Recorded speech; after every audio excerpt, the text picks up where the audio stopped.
Are you frustrated with swimming because it's not getting any easier and it's not getting any faster? Drills specific to you will be your biggest bang for your buck in making you a stronger, faster, more efficient swimmer. I'm going over the 5 best swimming drills that you probably aren't doing for freestyle and how to do them and why they're so important.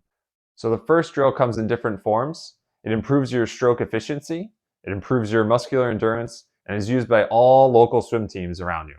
In this video, we're going to be focused on the sculling out in front of you, which is going to work on your catch phase. With both arms out in front of you, you're going to move them back and forth, finding a way to catch the water and propel yourself forward. Envision a line down the middle of your body where you push the water away and push it towards in this drill. Take your time with this one. It takes a lot of patience and a lot of practice to be able to be really efficient at this and get yourself moving forward. For your next swim, add this to your warm-up. 4 25s of the sculling drill out in front to work on your catch phase and improve your swim. The next drill focuses on the finish of your stroke. This is often overlooked in many of the swims because swimmers are focused on breathing, rotating, kicking, balancing in the water. As you can see, you get into a similar body position as the Scull drill discussed earlier, only this time your arms are at your side and you're focusing on a tricep extension to push the water behind you. Now this is going to get very fatiguing because this is a smaller muscle group than your big lat muscle, but don't let that stop you from doing this. Do 4 25s in your next warm-up to really focus on that tricep extension and finishing your stroke strong. The next drill that we're going to focus on is the catch-up drill. This is going to focus on the timing of your stroke. Too often new swimmers start their pull immediately, and this drill works on that. You're going to bring both arms out in front of you like this. You're going to start kicking. You're basically going to pull and doing a full stroke with one arm, and then once that hand enters the water, then you're going to do the next arm. With the catch-up drill, you focus on keeping your hand out in front of you until your other arm goes through a full stroke and lands back in the water. If you're an experienced swimmer, you can have your arms out in front of you, and as you do your stroke and bring it back, you tap the other hand and that goes into the next one.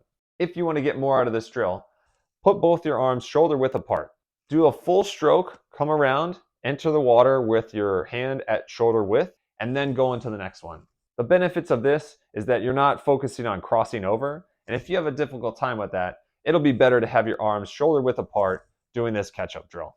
This drill slows the pace of your stroke down, improves your distance per stroke, and is a valuable metric for all swimmers to improve their efficiency. For your next warm-up, add 4 25s of the catch-up drill to improve your distance per stroke. If you didn't see my video on hand entry and drills to improve it, check out my video right here.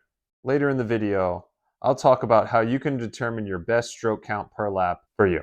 If you found any value in this video so far, please subscribe to the channel, and comment below any kind of questions or topic ideas that you might have for future videos. I will be uploading swimming, cycling, and running videos every other week, so if you're interested in that, please subscribe.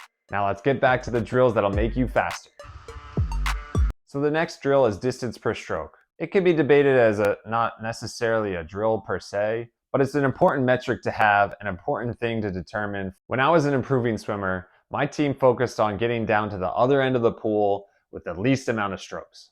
Us competitive swimmers took it as a challenge and would always compete against each other on who could get down the lap with the fewest amount of strokes. Generally with a high stroke count, you're going to have a more inefficient stroke. You're going to be spinning your wheels and you're not going to be able to do it for a long distance. Now with a lower stroke count, you're going to be a more efficient pattern, you're going to be more relaxed in the water, and you're going to be able to do that for a very long time or very long distance. I want you to go out there and do 4 laps, count all the strokes that you're taking, and get a time for that.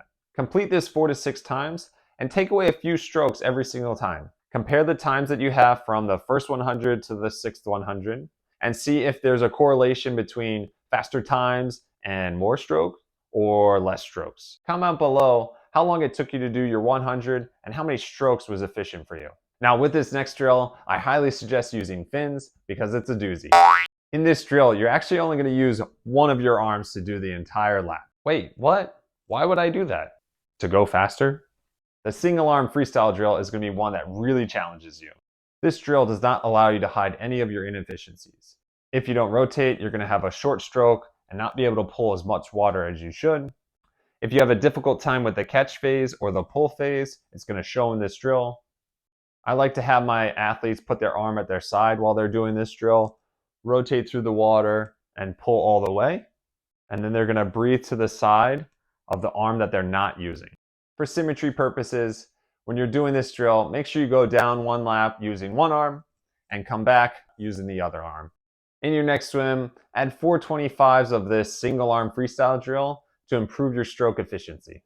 I promise you, if you spend time with these drills, participate in regular test sets, and have a specific workout plan, you're gonna see significant improvements in your swim. I was fortunate enough to swim at the University of Maryland, Baltimore County as a Division I swimmer, coach swim team athletes and triathletes of all ages, and now I'm here to share my knowledge with you.